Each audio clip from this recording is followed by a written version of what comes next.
آقا کریم صلی اللہ تعالی علیہ وآلہ وسلم نے فرمایا ادبوا اولادکم ثلاث خصال، اپنے بچوں کو یہ 3 خصلتیں ضرور سکھا دو۔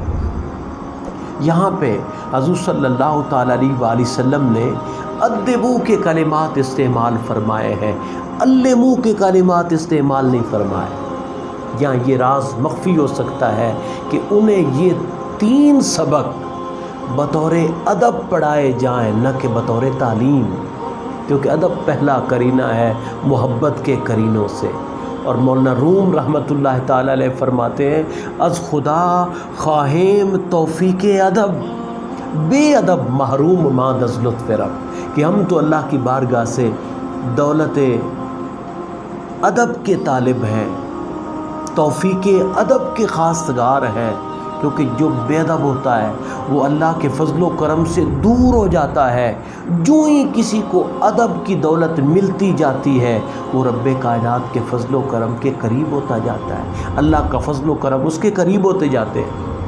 اور جو پہلا سبق سکھانا ہے وہ ہے نبی پاک کی محبت، حب نبیکم، تاجدار کائنات کی محبت، کہ اپنی اولاد کو یہ سبق سکھایا جائے کہ حضور سید کائنات صلی اللہ تعالی علیہ وآلہ وسلم کی محبت ایمان ہے، تاجدار کائنات صلی اللہ علیہ وسلم کی محبت بنیادی طور پر آقا کریم کی نسبت ہمارا ایمان ہے، ہمارا اسلام ہے۔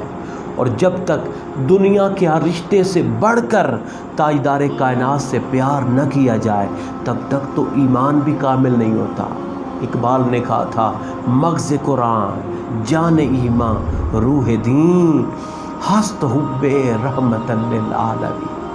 تو آقا کریم صلی اللہ تعالی علیہ وآلہ وسلم کی محبت ہمارے دلوں میں یوں موجزن ہونی چاہیے کہ آقا کریم صلی اللہ علیہ وسلم کی ہر وقت باتیں چھڑیں، آقا کریم کے ہر وقت تذکرے ہوں، اور ہماری اولاد ہمارے کردار سے، ہماری گفتار سے بطور ادب یہ سیکھے کہ میرا والد جب بھی بیٹھتا ہے، جب بھی تذکرہ کرتا ہے اپنے محبوب کا ذکر کرتا ہے، آقا کریم کا ذکر کرتا ہے، حضور سید کائنات کے تذکرے چھیڑتا ہے، سرکار کی اہل بیت اطہار کی باتیں کرتا ہے۔ اور جب بھی میرے باپ کی زبان پہ کوئی بات آتی ہے اپنے یار کی بات آتی ہے، اللہ کے محبوب کی بات آتی ہے۔ تو پہلا سبق جو بچوں کو پڑھانا ہے وہ ہے اپنے نبی کی محبت۔ دنیا چاہتی ہے کہ یہ چیز ان کے دلوں سے نکال لی جائے۔ اقبال نے فرمایا تھا کہ وہ فاقہ کش جو موت سے ڈرتا نہیں ذرا، روح محمد اس کے بدن سے نکال دو۔ فکر عرب کو دے کر فرنگی تخیلات، اسلام کو حجاز و یمن سے نکال دو۔ اقبال کا بڑا پیارا شعر ہے۔ اقبال فرماتے ہیں آئینہ نیست دل کے دہد جا بہر کسے ای پارائے عقیق نام تو کندشت۔ یا رسول اللہ صلی اللہ علیہ وسلم میرا دل کو شیشہ تو نہیں ہے کہ جو دیکھے اسی کا عکس آ جائے، حضور میرا دل تو ایک عقیق کا ٹکڑا ہے جس میں بس آپ کا ہی نام لکھا ہوا ہے۔ دوسرا سبق حب اہل بیت ہی، اپنے نبی کی اہل بیت کی محبت، خانوادہ مصطفیٰ کی نسبت، حضور سید کائنات صلی اللہ تعالی علیہ وآلہ وسلم کی اہل بیت اطہار کی نسبت و غلامی، ان کے دلوں میں ان کی محبت پیدا کی جائے۔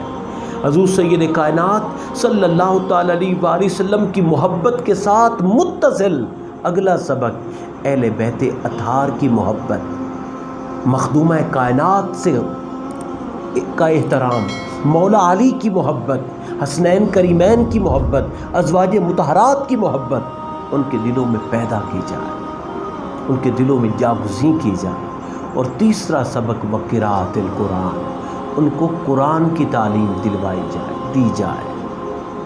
یہ ترتیب بھی بتاتی ہے کہ قرآن اگر اس کے حقیقی فیوزات و برکات ہم لینا چاہتے ہیں اور اس قرآن پاک کے حقیقی فیض سے اگر ہم اپنے دلوں اور اپنی اولاد کے دلوں کو منور کرنا چاہتے ہیں، آقا کریم کی محبت، اہل بیت اطہار کی محبت میں ڈوب کر تعلیمات قرآنی کو سیکھا جائے، پھر دیکھنا ان کے نتائج کیسے نکلتے ہیں، ان کے نتائج کیسے برآمد ہوتے ہیں۔